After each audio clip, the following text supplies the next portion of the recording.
বিশাল বাংলা। বাংলায় কৃষক, কৃষকই বাংলা।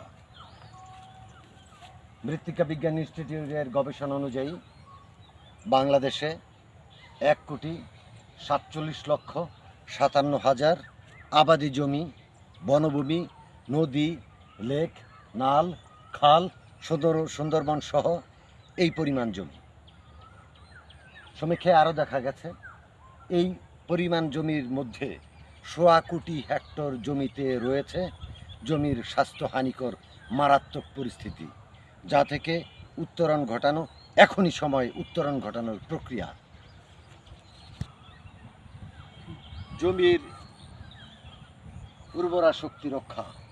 উর্বরা শক্তি জমির প্রাণ, মাটির প্রাণ।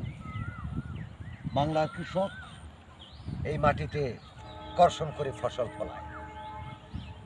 3-4 প্রকারের ফসল এবং কোনো প্রকার গবেষণা ছাড়া, কোনো প্রকার বিশেষজ্ঞের মতামত ছাড়া এই জমিতে সার ব্যবহার হয়, কীটনাশক ব্যবহার হয় যথেচ্ছ, যে কারণে জমির প্রাণ শক্তি, সেই উর্বরতা নষ্ট হচ্ছে।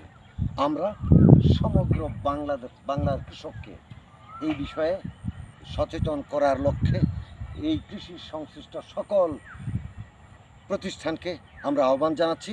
আমরা নিজেরা সমবায়ী কৃষকরা আমরা নেমেছি মাটির উর্বরা শক্তি রক্ষা করার জন্যে, কৃষককে সচেতন করার জন্য। ভালো থাকবেন, সুস্থ থাকবেন। গ্রামেই কৃষক, কৃষকেই গ্রাম, গ্রামেই বাংলা, বাংলায় কৃষক। আসসালামু আলাইকুম। আজকে এই পর্যন্ত।